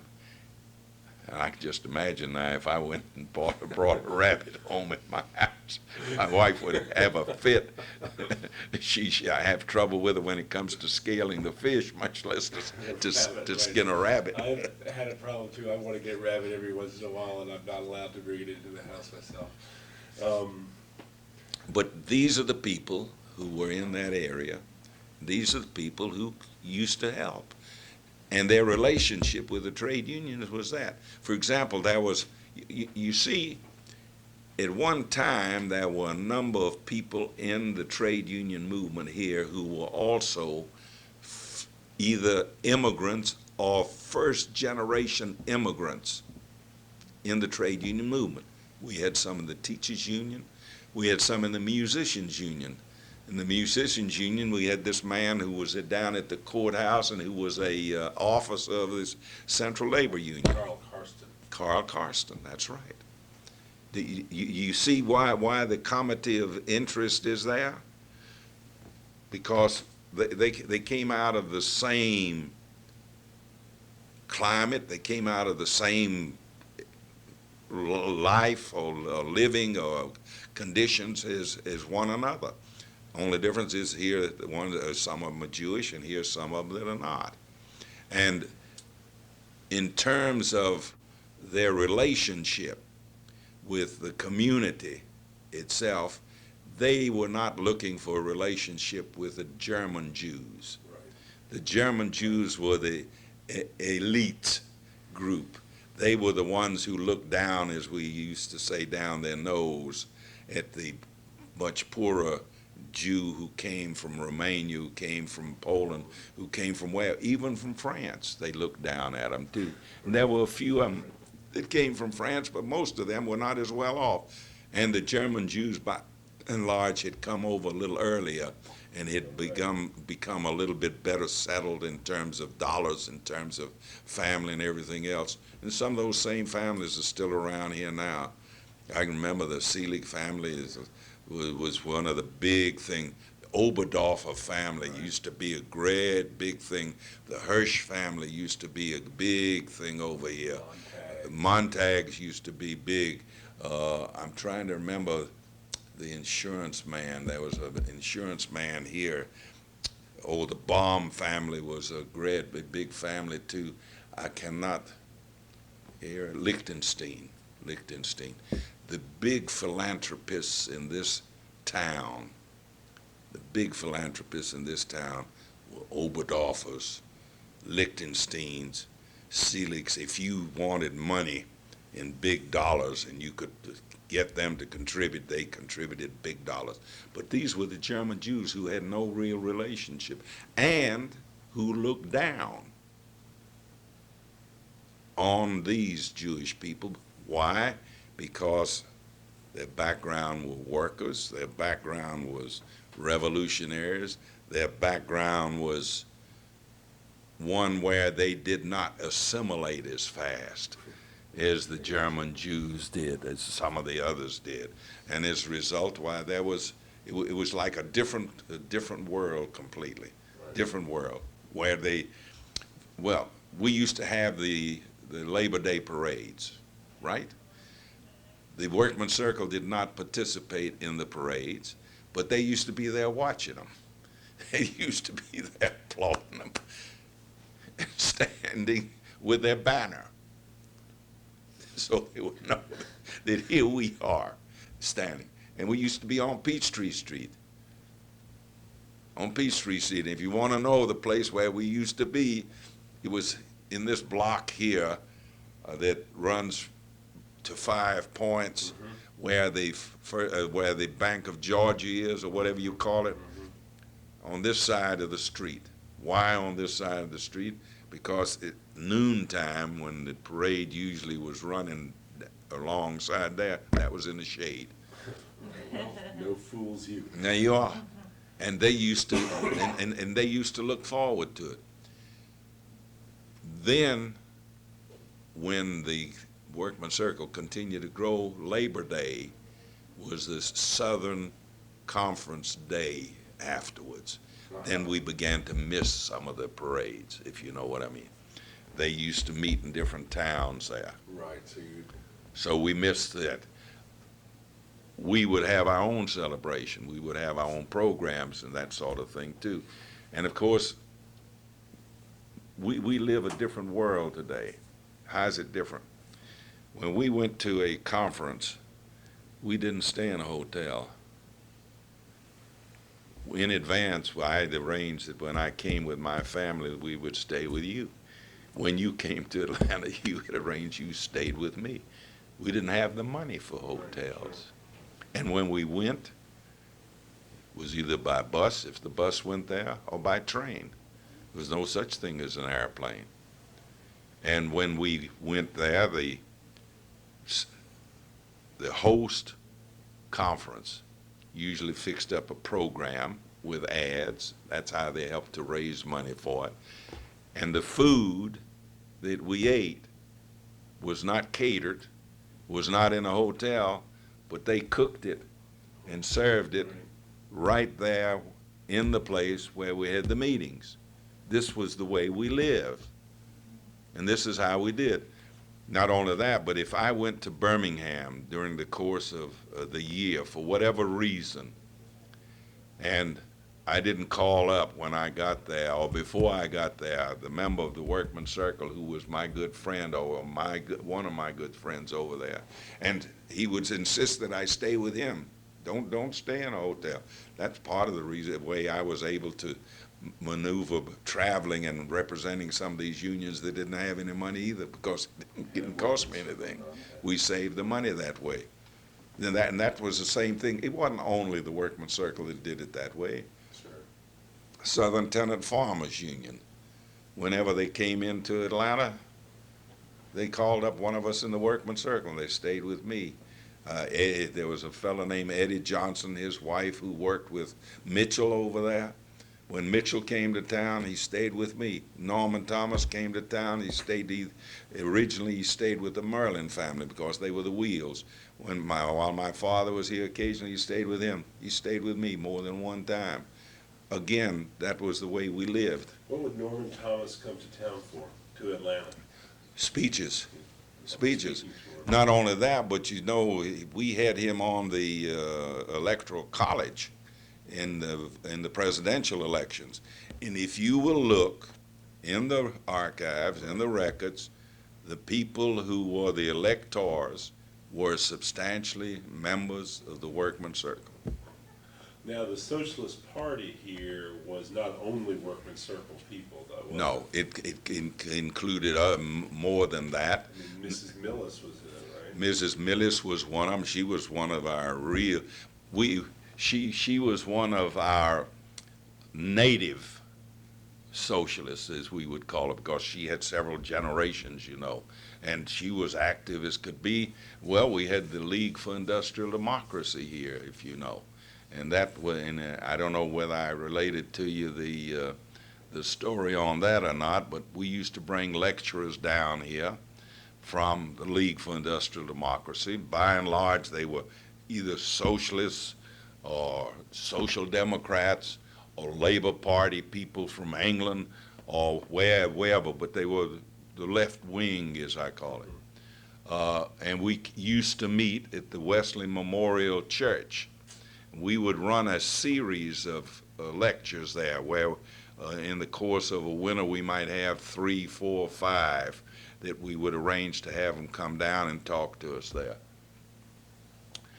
And it was wide open to anybody who came, white or black.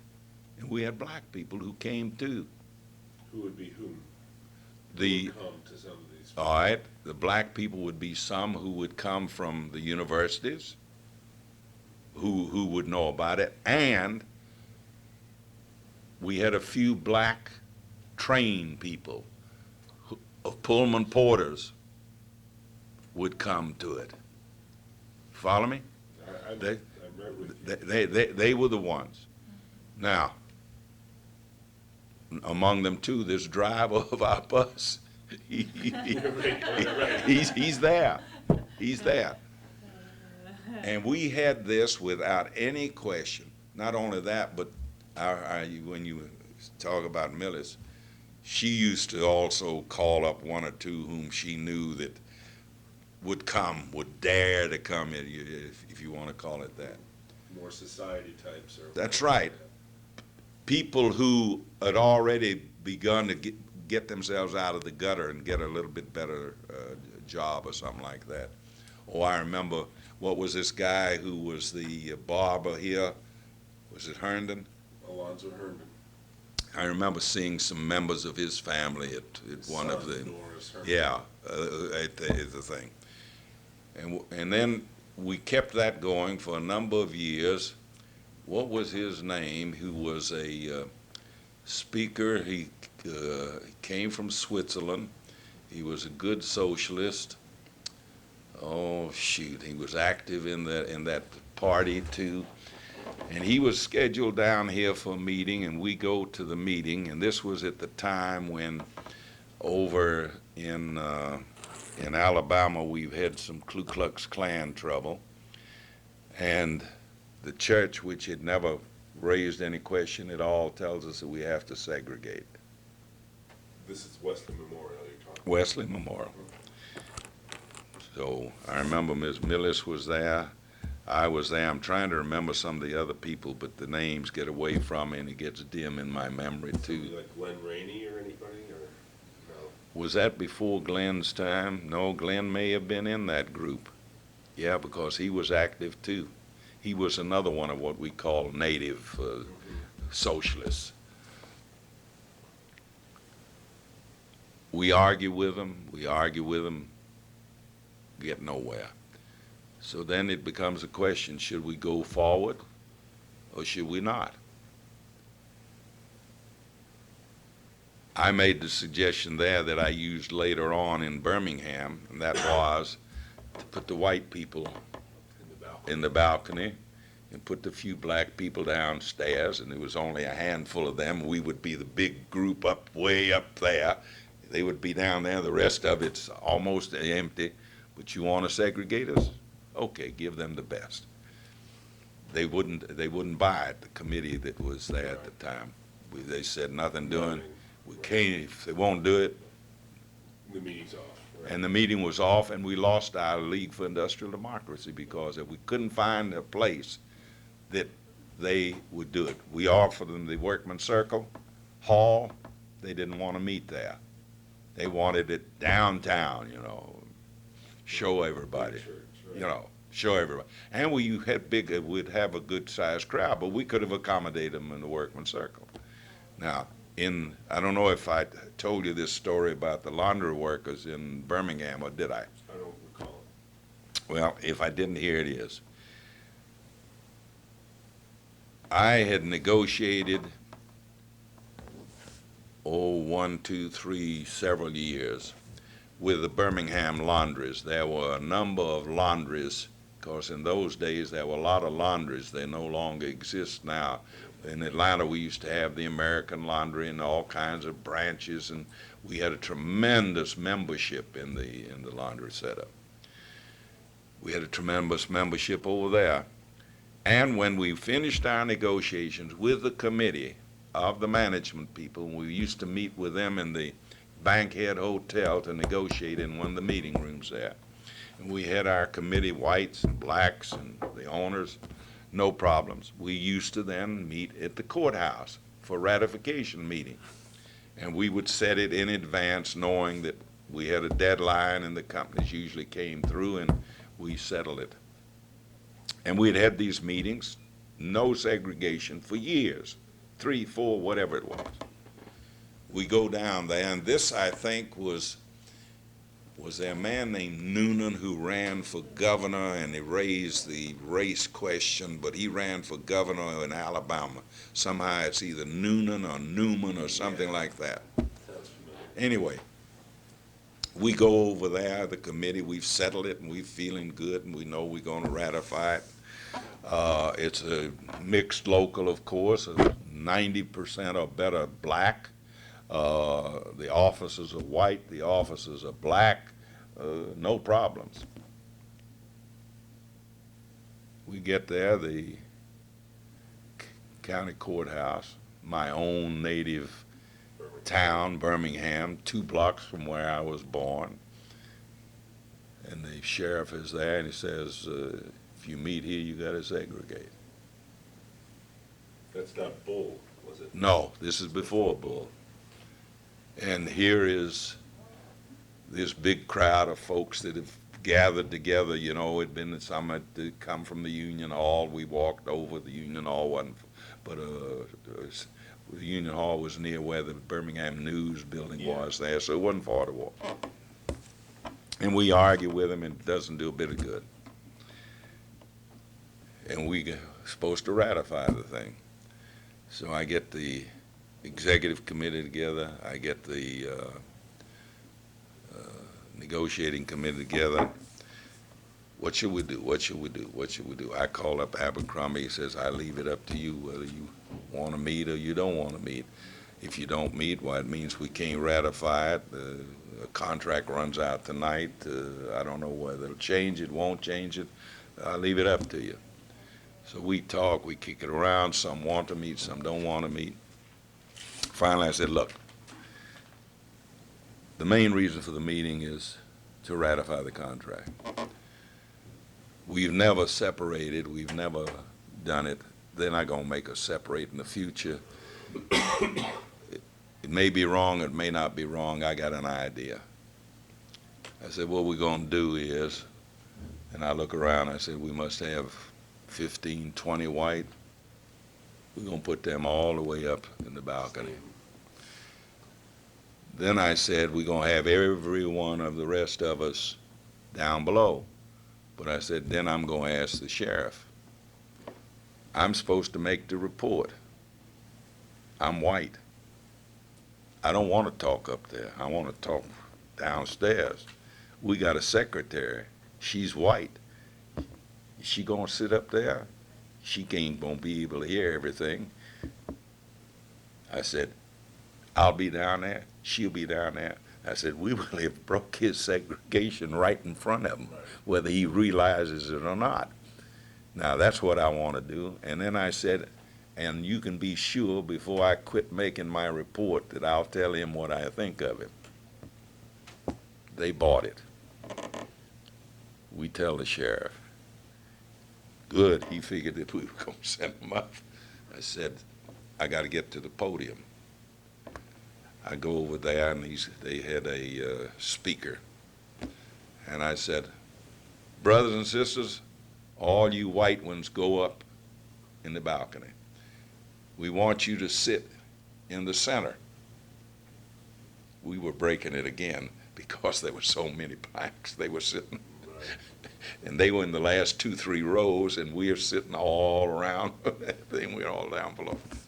Then I turned to the sheriff. I said, now, I can't make any report from up there. I got to make it down here. You got your mic, you got your platform, I got my papers, I got everything else. And I said, we got to take the minutes of the meeting so that otherwise the employers won't know that we ratified it.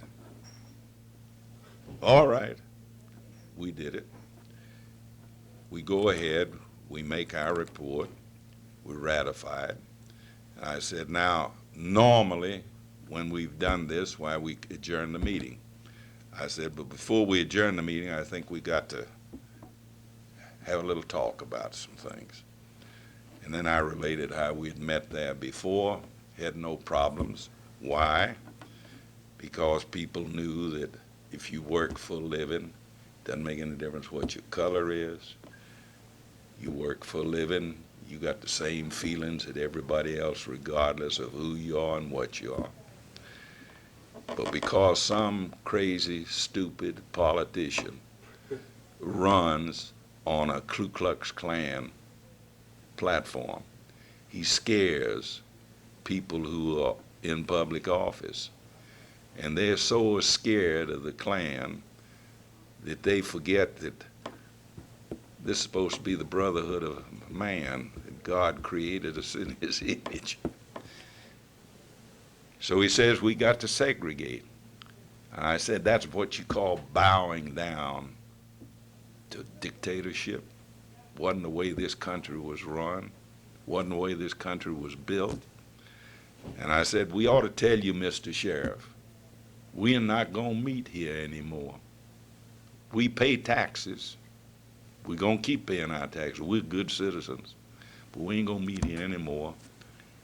And the reason we're not going to meet here anymore is because you haven't got guts to stand up for your rights. We do.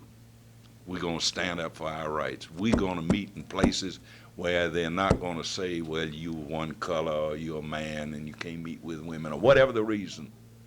We're going to meet just like we work in the plants, just like we live in this country. And this is my hometown, and I'm ashamed of you. And they applauded. And that son of a bitch is standing over there listening with his deputies, you know. And he's mad as can be. If he could have killed me, he would have killed me right there on the spot. A lot of times I look back at it and I wondered why in the hell I did what I did. Because you never know with a kook like that what the hell he's going to do. You never know. And especially when you're talking to him and you're embarrassing him in front of his own people and in front of everybody else. When I got through and they applauded and everything else, so then I said, I want my committee to come down here and come with me. We want to take pictures. I really didn't want to tell you about taking pictures. I wanted to make sure I had some folks with me when I went outside that I wouldn't get hurt. That's part of what happened in those days. And this, by the way, was before the 60s. Yeah. We didn't have any business of decisions by Supreme Courts or anything else. We lived that way. You once told me a story where it was a Ku Klux Klan related story on the west side of town at a park with the Workman's Circle, and the park was owned by a Klansman. Oh, yes. Yeah, I know. Not the west side, south side. South side. A man named Thomas G.H.W. Thomas, I think. He had 3 initials. That's why I remember. This character, Thomas, was a lawyer. He owned a place called Black Rock on the south end of town. You know where Lake Niskey is, down in that area down there. And at that time, that area of town was not developed. People used to go there on Sundays. He had a great big lake that you could go rowboating in. He had a separate lake where you could go swimming in, and he'd made it like a beach and arranged with picnic chairs and stuff, benches. And then he had this building there where you could buy foods and beer and drinks and the sundries and stuff like that. I don't know how we started going there, but somehow we did. And Workman's Circle. yeah, when we found ourselves going down there. And this is on Sundays. We used to see just any number of us who were there. And we'd spend the day there, and the kids would play, and they'd swim and everything else. And we did that over a fairly good piece of time. I knew this man as a lawyer. He didn't do much practicing. He used to have his office in the old Jefferson Hotel in the basement, a block away from the hotel, from the courthouse.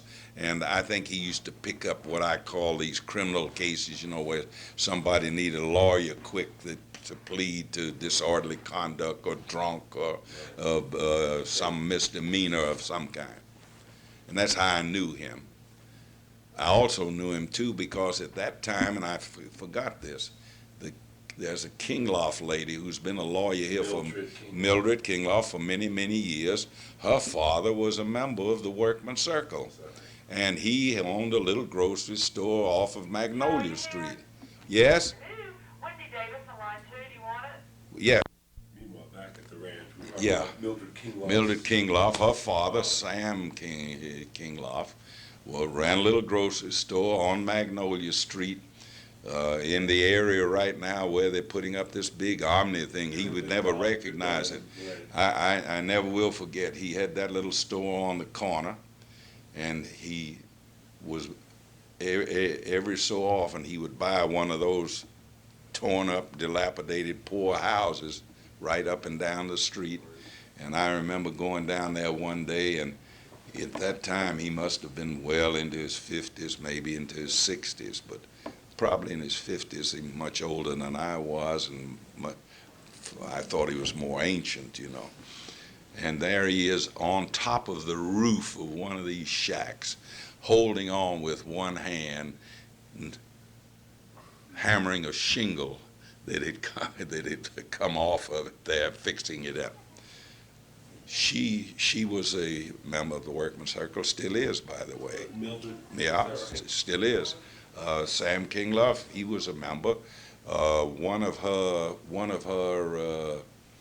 sisters married into the Senker family. You see how these things are interlocking. I used to say that don't say anything about either the Mazer family or the Merlin family, because if you do, you're going to offend somebody. Because they were so interlocked and intertwined and everything else. As a matter of fact, the first Jewish pediatrician in this town's name was a man named Yampolsky, Dr. Joe Yampolsky, and his father was one of the organizers of the Workman's Circle branch in Atlanta, lived on Formwall Street, and his sister was Mrs. M.J. Merlin. She was a Yampolsky. I've heard of Yampolsky. Anyway, back to the Black Rock. I'm getting Okay. going astray, right. So we're down there, and it's late in the afternoon, and I see a man named Dave Merlin, who's one of the Merlin brothers. He's gathered up his stuff and leaving. I said, how come you're leaving so early? We used to stay till about dusk and then go.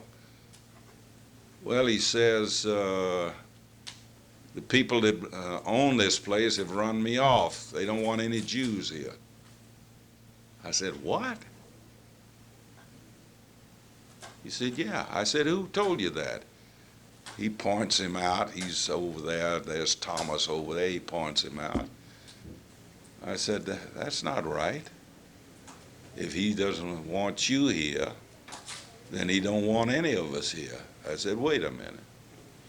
So I go on over there, and I see Thomas. I said, I understand from Mr. Merlin that you don't want any Jews here. I said, well, what's going on? Oh, he says, us Klansmen, we don't like these damn Jews. I said, you know I'm a Jew? He hesitated. Oh, wait, but he said, you're a white Jew. I said, I don't know what kind of a Jew that is, But I said, when you send Mr. Merlin off, we all gonna leave. I said, you sure you don't want to change your mind? Oh, no, get him the hell off. In the meantime, I can see he's had a little too much to drink, and he's a little drunk. So, sure enough, I get everyone together, and we leave. And we were a substantial number of people there, and we meant a good bit of business to him. I guess 10 days, 2 weeks, 3 weeks later, I run into him on my way to the courthouse. Joe, yeah, how come I haven't seen you lately? I said, you don't want to see me, don't you remember? Yeah, that's right, but, and he starts to figure out, like he's going to tell me something. I said, we're not going to go back there because you don't like Jews. And I said, when you change your mind, you come talk to me. I said, then we'll see whether we want to or we don't want to, because we may not like you. I can finish the story by telling you that within 6 months of that time, he had a black man who worked in that little store when he wasn't around, or when he was wandering over the place while he took care of his sales and so on. They both got drunk. They got in a fight, and this black man killed him. A white Jew, eh? And I can remember reporting about his death and saying, well, see what happens when he throws us off. What goes around comes around. That's right. That's